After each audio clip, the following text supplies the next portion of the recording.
Welcome to Grief and Brief with Henry Ford Castles. This is Peggy. So today we're going to talk about how to help a friend in grief during the holiday season. And we'll start with a couple general thoughts. First, we always have to remember that everyone's grief is unique. So no one can fully understand the exact thoughts and feelings that anybody else is having in any moment. And that makes communication vital here. Listening is the key. Someone once said that we have two ears and one mouth for a reason. I've never forgotten that. Means we should listen twice as much as we speak. So when we're supporting someone who is grieving or hurting, we have to be sure to listen first.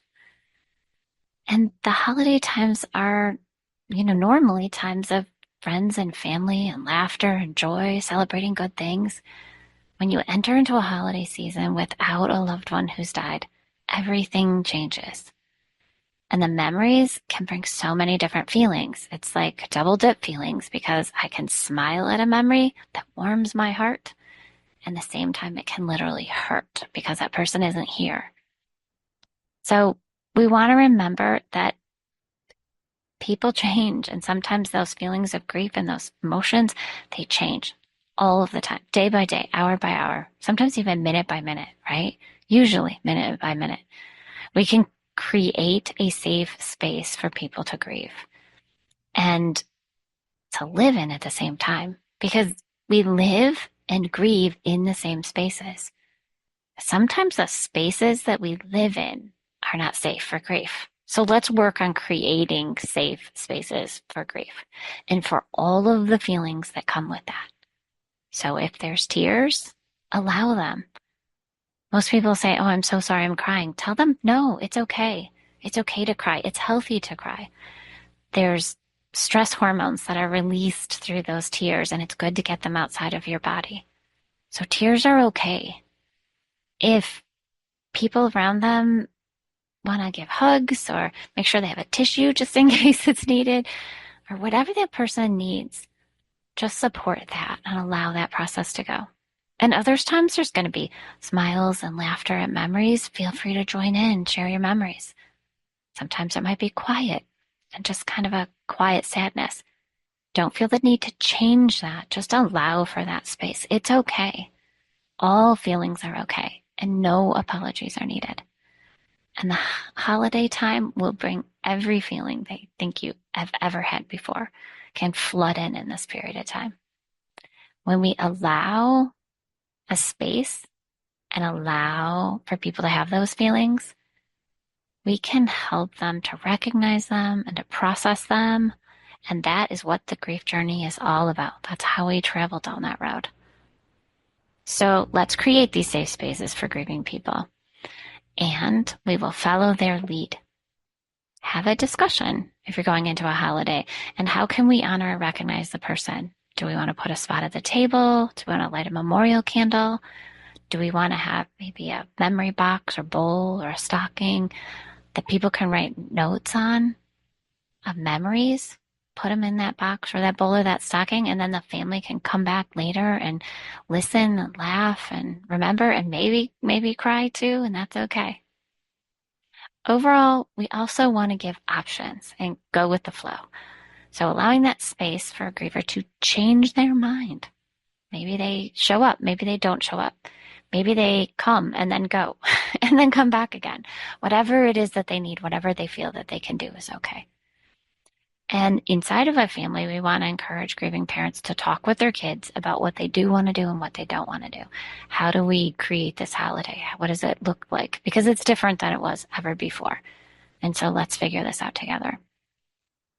There are no wrong answers.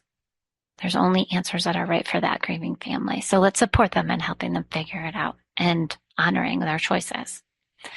There's also some concrete things we can do. We can always make a dinner and take it over so they don't have to cook after work one day, or give them a gift card to a restaurant that they love that's nearby if they're out running around or just don't want to clean the dishes.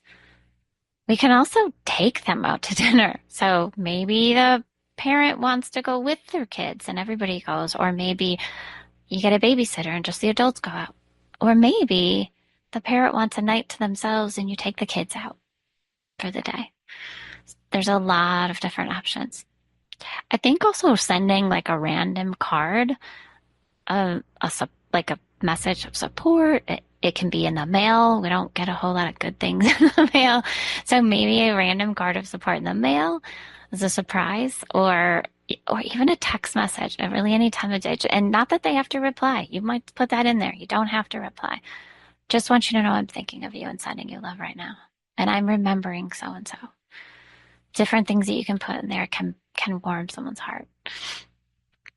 One of my favorite ideas was from Jenny Lisk. She's the author of The Widowed Parent.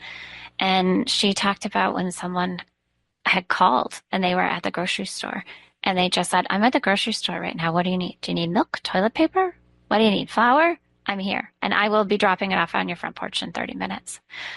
Because a lot of times a grieving family is, even though there's a whole bunch of people who have said, oh, just call me if you need anything, that grieving mom isn't necessarily going to make that phone call because she doesn't want to put anyone else out.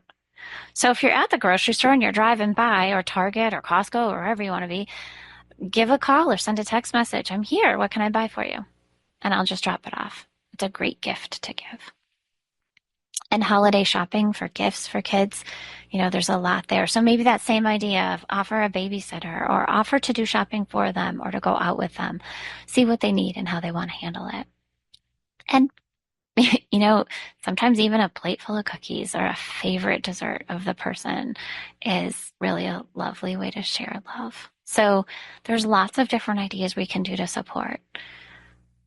We want to remember that grief exists because we loved someone and we lost them. Grief is a response to that loss. So we want to allow grievers to feel, to share, to process that grief. And it is 100% okay for them to share their tears, share their laughter, share their silence, share their memories, whatever it is that they need at the moment. Follow their lead, because that's what a friend is in both the good days and the bad. Take care.